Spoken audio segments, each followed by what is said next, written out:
Hi, ఈ వీడియోలో మనం అన్ఎంప్లాయ్మెంట్ అంటే ఏంటి, అన్ఎంప్లాయ్మెంట్ డెఫినేషన్ ఏంటి, అన్ఎంప్లాయ్మెంట్ రేట్ని ఎలా మెజర్ చేస్తారు, సో అన్ఎంప్లాయ్మెంట్కి సంబంధించిన వేరియస్ టెర్మినాలజీ గురించి తెలుసుకుందాం. First let me start with very simple terms. జనరల్గా ఏదైనా ఒక దేశం యొక్క టోటల్ పాపులేషన్ని బ్రాడ్గా రెండు రకాలుగా విభజిస్తాం. టోటల్ పాపులేషన్ ఓకే ఏంటంటే మన ఇండియాలో చూస్తే జనరల్గా 15 years నుంచి 60 years ఏజ్ గ్రూప్ ఉన్న వాళ్ళని మనం ఏమంటామంటే వీళ్ళని ప్రొడక్టివ్ ఏజ్ గ్రూప్ అంటాం. ప్రొడక్టివ్ ఏజ్ గ్రూప్ అంటే those people who are within this age and who are ready to be employed, అంటే these are the people who could contribute to the economic activity అనమాట. So వీళ్ళని productive age group అంటాం. మరి less than 15 more than 60 years ఉన్న వాళ్ళని okay non productive group అనొచ్చా అంటే అలా అనకూడదు, అది తప్పు. వీళ్ళని ఏమంటామంటే లెస్ దెన్ 15 ఉన్నా లేదా మోర్ దెన్ 60 years ఓల్డ్ ఉన్న వీళ్ళని ఏమంటామంటే 15 years less than 50 years young people, more than 60 years old పీపుల్ని ఏమంటామంటే డిపెండెంట్ పాపులేషన్ అంటాం. వీళ్ళు డిపెండెంట్ పాపులేషన్ అంటాం. So this is the productive age group, this is the dependent age group. ఇప్పుడు మీకు ఒక క్వశ్చన్ అడుగుతా, లెట్స్ సే ఇండియాలో productive age group population, productive age group to dependent age group. So 100కి 60 మంది ప్రొడక్టివ్ ఏజ్ గ్రూప్లో ఉన్నారు, ఓకే 40 మంది ఏమో డిపెండెంట్ ఏజ్ గ్రూప్లో ఉన్నారు. అదే మీరు జపాన్ చూసారనుకుందాం, వాళ్ళకి productive to dependent age group ratio okay 20 మంది ప్రొడక్టివ్ ఏజ్ గ్రూప్, 80 మంది డిపెండెంట్ ఏజ్ గ్రూప్. ఇలా ఉంటే మీరు చెప్పండి ఏ దేశం ఓకే ఎక్కువ అభివృద్ధి చెందే అవకాశం ఉండొచ్చు ఇప్పుడున్న పరిస్థితుల్లో? చెప్పాలంటే మీరు చూస్తుంటే ఒక గత దశాబ్ద కాలం నుంచి అంటే ఆల్మోస్ట్ 10-15 years నుంచి జపాన్ గురించి చాలా తక్కువ మాట్లాడతారు, జపాన్ గ్రోత్ రేట్ గురించి. ఒకప్పుడు 20 years ఫస్ట్ సెంచరీ బిగినింగ్లో Japan was the one which is going to dominate the entire world. US తర్వాత the most dominating country would be Japan అనేవారు. కానీ ఇవాళ రేపు చూస్తే already anyone speaks about Japan. ఎందుకంటే జపాన్ యొక్క ఎక్స్పీరియన్స్ వెరీ టిపికల్ ప్రాబ్లం ఏంటంటే ద ప్రాబ్లమ్ ఆఫ్ ఏజింగ్. అంటే ఈ ప్రాబ్లమ్ ఆఫ్ ఏజింగ్ అంటే if the people who are dependents is much more than the productive age group. Okay so మిగతా western కంట్రీస్లో చూసుకుంటే Japan doesn't encourage immigration. So వేరే దేశ country నుంచి వాళ్ళు లేబర్ని ఎంకరేజ్ చేయరు. సో అక్కడ ఎవరైనా ఎంప్లాయ్మెంట్ అయితే మోస్ట్లీ అక్కడ Japanese population. But the problem of Japan, why Japan economy is experiencing stagnation. మీకు ఓడి వింటారు కదా, స్టాగ్ఫ్లేషన్ సందర్భంలో స్టాగ్నేషన్ అంటే the Japanese GDP or Japanese growth okay happens to literally stagnate. ఒక కన్సిడరబుల్ చేంజ్ ఏం లేదు. మీరు ఒక దశాబ్ద కాలం చూస్తే పెద్దగా ఇంప్రూవ్మెంట్ లేదు, అలాగే పెద్దగా తగ్గింది లేదు.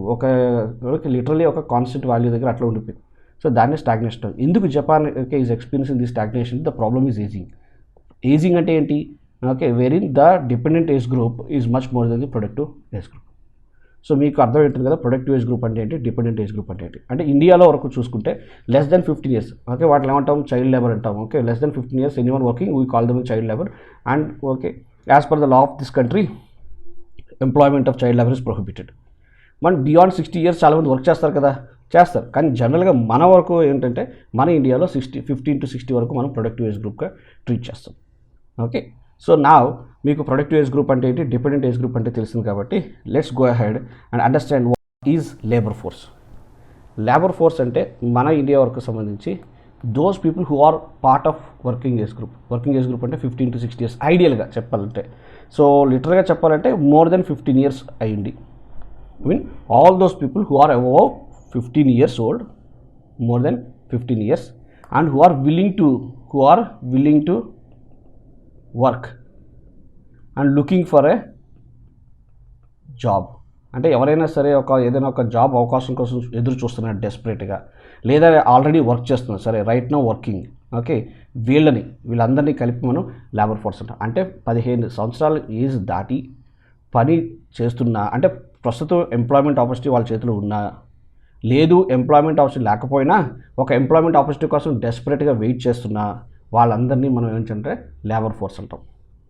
సో ఇప్పుడు లెట్స్ సే ఒక పర్సన్ ఒక 30 years ఓల్డ్ ఉన్నాడు and he has lot of money, చాలా ఎక్కువ ఆస్తి ఉంది. సో దానికి అసలు ఏ జాబ్ చేయాల్సిన ఇంట్రెస్ట్ లేదు, చేయాల్సిన అవసరం లేదు అని అనుకున్నాడు అనుకోండి. So though he is about 15 years old, since he is not willing to take up any economic activity, he is not willing to be part of any economic activity, we don't consider that particular person as part of our labour force. So ఇప్పుడు మీకు labour force అంటే అర్థమైంది కదా. So out of every 100 people present who above the 15 years of age, those people who are willing to take up a job okay, or desperately looking for a job opportunity would be considered as a part of labor force. మరి labour force participation rate అంటే ఏంటి? Labour force participation rate ఏంటంటే it is simply the labour force of a country divided with the total population. అంటే ఒక 100 మంది జనాభా ఉన్న దేశంలో 15 ఇయర్స్ పై నుండి ప్రస్తుతం పనిచేస్తున్న వాళ్ళు అంటే employed plus unemployed and looking for job. వీళ్ళు కదా మనం లేబర్ ఫోర్స్ అన్నాం. Unemployed and looking for job. So మొత్తం పనిచేస్తున్న వాళ్ళు, పని లేక జాబ్ కోసం డెస్పరేట్గా వెయిట్ చేస్తున్న వాళ్ళు, ఈ మొత్తం అందరినీ మనం లేబర్ ఫోర్స్ అన్నాం కదా. ఈ లేబర్ ఫోర్స్ లెట్స్ మెంబర్స్ ఉన్నారనుకుందాం. Labour force is equal to 60 out of 100 and the total population is 100. అంటే 60 out of 100 are looking for a job, okay, are part of the labour force of this country. So దీన్నే మనం labour force participation rate అంటే ప్రతి 100 మంది జనాభాలో ఎంతమంది ప్రస్తుతం labour ఫోర్స్గా ఉన్నారు అంటే who is considered to be part of labour force, దాన్ని లేబర్ ఫోర్స్ పార్టిసిపేషన్ రేట్ అంటాం. మరి వర్క్ ఫోర్స్ అంటే ఏంటి? ఈ లేబర్ ఫోర్స్ లెట్స్ ఈ 60 మందిలో ప్రస్తుతానికి కొంతమంది ఆల్రెడీ వర్క్ చేస్తుండొచ్చు కదా. So those people who are right now working and who are already employed, okay, let's ఒక 35 మంది already employed and they have an opportunity and they right now they are working and they are part of an economic activity. వాళ్ళని మనం ఏమంటామంటే work force అంటాం.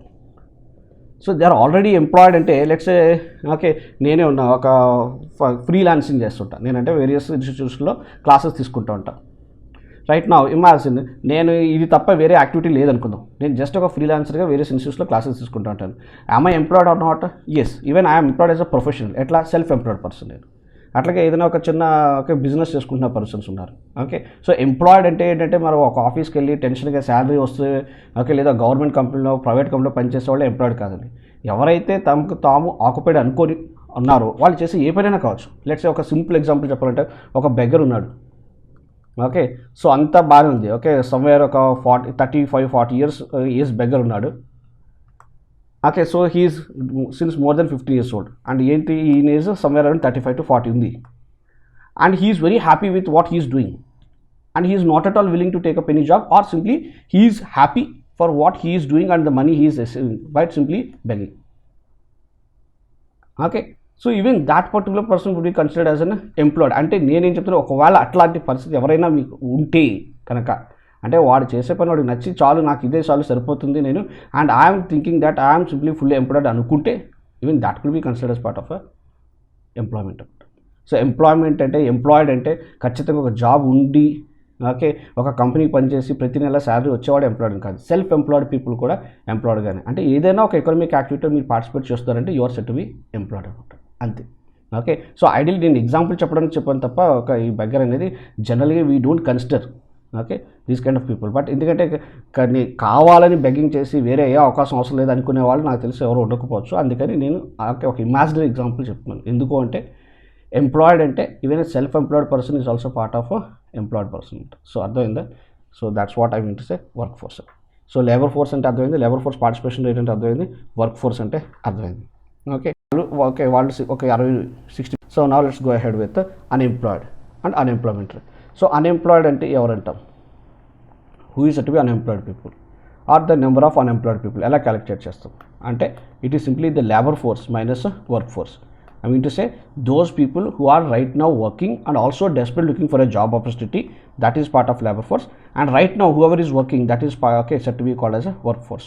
అంటే ఇంతకుముందు మన example labour force ఎంతమంది 60, వర్క్ ఫోర్స్ ఎంతమంది రైట్ నో ఎంతమంది పని చేస్తున్నారు అన్నాం 35.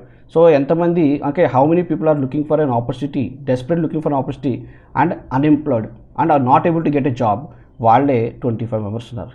Okay, so these are set to be called the number of unemployed people అనమాట, నెంబర్ ఆఫ్ అన్ఎంప్లాయిడ్ పీపుల్.